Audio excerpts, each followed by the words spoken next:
자, 36쪽의 재고자산 객관식 기출문제를 한번 먼저 풀어보겠습니다.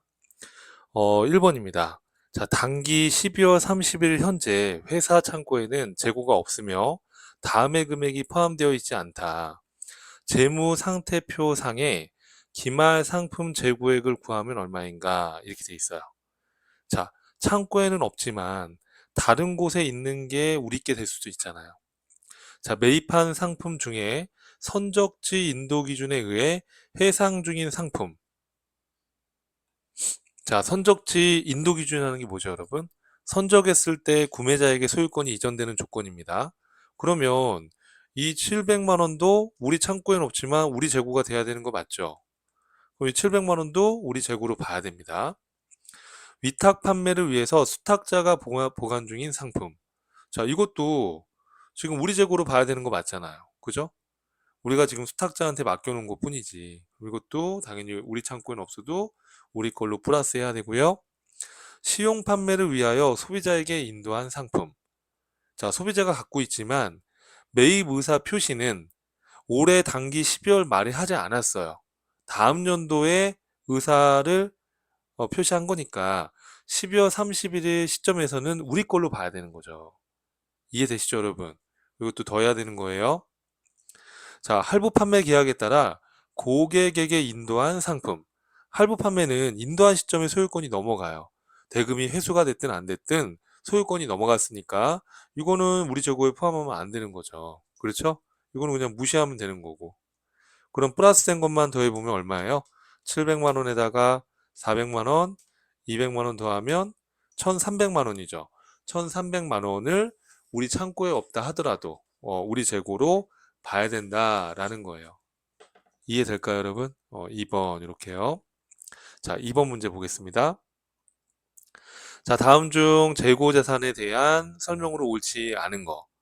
목적지 인도 조건. 자, 목적지 인도 조건은 도착지에 도착했을 때 소유권이 구매자에게 넘어가는 조건이에요. 도착지 인도 기준이라고도 하고 목적지 인도 기준이라고도 합니다. 같은 의미입니다. 자, 미착 상품은 도착 안 했기 때문에 판매자의 재고에 포함을 해야죠. 그죠? 포함을 안 한다 그러면 이거 잘못된 거죠. 잘못된 거죠? 옳지 않은 거면 1번이네요. 답이. 1번이고요. 자, 2, 3, 4번은 맞는 표현이니까 한번 읽어볼게요. 어떤 내용인지. 비정상적으로 발생한 재고자산 감모 손실은 영업의 비용으로 분류한다. 맞죠? 재고자산의 시가가 취득원가보다 낮은 경우 저가법에 의해서 시가를 장부금액으로 하는 거죠. 손실원 가치로 평가하는 거니까. 손실원 가능 가치로 평가하는 거니까. 맞죠? 저가법 적용 이후에 새로운 시가가 장부금액보다 상승한 경우에는 우리가 인식했던 범위 안에서만 환입하는 거잖아요. 그래서 최초의 장부금액을 초과하지 않는 범위 내에서 환입한다라는 게 맞는 표현이에요. 자, 이렇게 해서 여러분들이 한번 정리하시고요. 자, 3번입니다.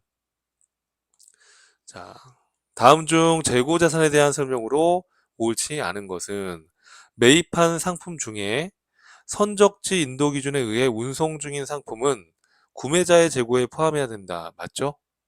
그렇죠? 선적지 인도 기준은 구매자의 재고에 포함하는 거 맞고 위탁 판매를 위해 수탁자가 보관 중인 상품은 수탁자의 재고에 포함한다? 아니죠, 여러분. 이거 위탁자의 재고에 포함해야 되는 거죠. 벌써 답은 2번이네요. 자, 3번과 4번도 한번 읽어보겠습니다.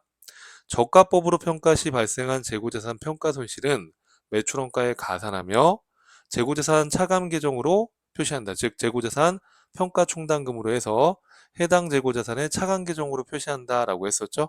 정확히 맞는 표현이죠. 영업활동을 수행하는 과정에서 발생하는 정상적 감모 손실은 매출원가 처리한다. 맞죠? 비정상적 감모 손실은 재고자산 감모 손실, 영업의 비용 처리한다. 기억나시죠, 여러분? 자, 3번의 답은 2번이었고 4번입니다.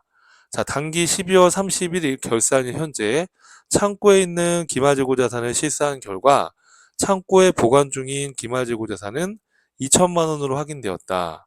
다음 추가 사항을 고려하여 정확한 기말재고 자산을 계산하면 얼마인가? 자, FOB 선적지 인도 기준에 의하여 매입한 상품 중에 결산일 현재 운송 중인 상품, 선적지 기준 선적지 기준이면 선적했을 때 우리께 되는 거니까 매입자께 되는 거니까 이것도 우리 재고자산에 포함을 해야 되는 거죠. 그렇죠? 그러면 지금 2천만 원에다가 2천만 원 지금 창고에 있는 거에다가 요거 400만 원 더 해야 되는 겁니다. 맞죠? 자, 결산일 현재 적송품 300만 원 중에 60%는 수탁자가 판매하지 아니하고 보관 중이래요. 그럼 수탁자가 갖고 있는 거는 위탁자인 우리 걸로 봐야 되는 거니까. 그렇죠? 요 300만 원에 60% 하면 얼마 나오세요? 180만 원 나오시죠? 그럼 요 박스 친 것도 다 우리 재고로 봐야 되는 거예요. 맞죠? 시용 매출을 위하여 고객이 인도한 상품 600만 원 중에 고객이 구입 의사를 표시한 상품이 400이래요. 그럼 600 중에 400은 의사 표시했고 200은 의사 표시하지 않았잖아요. 이것도 우리 재고로 봐야죠. 고객이 갖고 있지만 소유권이 우리한테 있는 거니까. 맞죠, 여러분? 자, 당해 회사가 수탁 판매를 위하여 우리 회사가 수탁 판매를 해주고 있어요. 우리 회사가 수탁자예요. 그래서 위탁자 거를 우리 창고에 보관하고 있어요, 여러분. 그럼 이거는 우리 재고로 봐야 돼요? 빼야 돼요? 이거는 빼야 되는 거죠. 그렇죠? 이거는 빼야 되는 거예요. 그죠? 마이너스예요. 지금 우리 창고에 보관을 하고 있어요, 이렇게. 근데 이거는 요 2천만 원 안에 이 500이 있다고요. 근데 이거 우리 재고가 아니니까 빼야 되는 거죠. 그럼 계산해봐요, 여러분. 2천만 원 창고에 있고요. 우리 창고에 없지만 포함해야 될 거 400만 원, 또 180만 원. 더 해보세요, 여러분. 또 여러분 200만 원. 자, 근데 얼마는 빼야 되죠? 그렇죠. 500은 빼야 되는 거예요. 그럼 얼마 나오세요? 2280이 나오시죠? 이렇게 해서 자, 그 다음 문제 보겠습니다. 5번입니다. 일반 기업회계 기준상 재고자산에 대한 설명으로 가장 틀린 것은 자, 금융기관 등으로부터 자금을 차입하고 담보로 제공된 저당 상품은 담보 제공자의 재고자산으로 봐야죠. 소유권이 아직 이전된 건 아니라고 그랬었죠? 자, 위탁 매매 계약을 체결하고 수탁자가 위탁자에게서 받은 적송품은 수탁자 거예요, 위탁자 거예요? 위탁자 거죠. 그죠? 틀렸죠? 틀렸죠, 이거.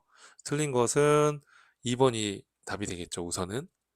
자, 3, 4번도 맞는 표현인데 한번 읽어보겠습니다.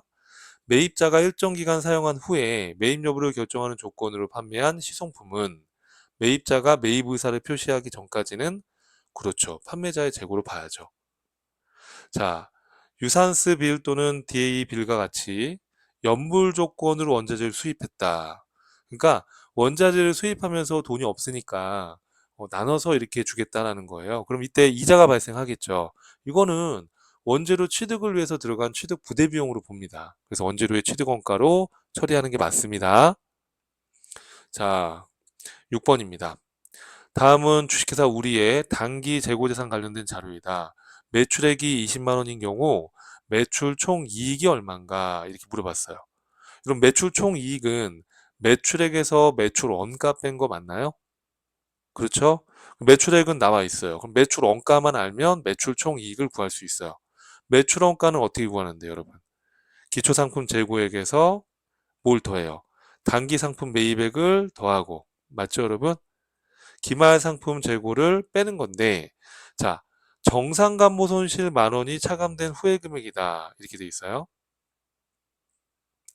정상간모 손실은 우리가 매출원가로 처리하는 거잖아요. 그렇죠? 그게 차감된 후의 금액이에요. 그렇죠? 자, 그러면 요 만 원도 매출원가로 처리가 되는 거니까 우리는 어차피 이 5만 원을 빼게 되면 이 차이 만 원도 매출원가로 포함이 되는 거죠. 그러니까 기초상품 3만 원에서 매입한 거 10만 원을 더하고 요 5만 원 빼게 되면 요 만 원도 매출원가에 여기 들어가는 거잖아요. 그죠? 이 들어가는 게 맞는 거고. 그 얘기예요. 그러면 지금 매출원가는 얼마가 되는 겁니까? 8만 원. 그럼 매출액 20만 원에서 매출원가 8만 원 빼면 매출 총이익은 12만 원이 되는 거죠. 괜찮을까요, 여러분? 이렇게 정리해 주시고요. 자, 7번 문제입니다. 자, 다음 자료를 이용하여 재무상태표상의 재고자산으로 표시될 장부 금액을 계산하면 얼마인가? 자, 이건 이제 저가법을 적용해야 되는지를 분석하시는 건데, 자, 저가법은 장부상 금액보다 떨어졌을 때 우리가 인식을 하는 거예요. 그러면 지금 상품 같은 경우에는 실제 700개가 남아 있어요. 그렇죠? 그러면 우리는 실제를 기준으로 재고 자산이 기록되는 겁니다. 지금 여기 100개가 차이가 나죠. 그럼 이 100개는 정상적인 거면 매출 원가로 들어가는 거고, 비정상적인 거면 영업의 비용으로 들어가겠죠. 그러니까 우린 실제 금액으로 반영하는 거라고요, 재고 자산은. 실제 수량 100개. 자, 근데 NRV, 손실원 가능 가치가 지금 장부상의 한 개당 원가보다 상승했어요. 그럼 저가법이라는 건 순실현 가능 가치가 하락했을 때니까 우린 2,500원으로 평가를 해야 되는 겁니다. 순실현 가능 가치가 2,500보다 크잖아요. 그 2,500원이 적용되는 거죠. 둘 중에 작은 금액으로 우리가 평가하는 거니까. 둘 중에 작은 금액. 그렇죠? 2,500원. 자, 근데 제품 같은 경우에는 실제 2,100개가 있는데 지금 장부상으로는 한 개당 5,000원인데 한 개당 순실현 가치가 4,000원으로 떨어졌죠. 그럼 이때는 4,000원으로 평가해야 되는 거죠.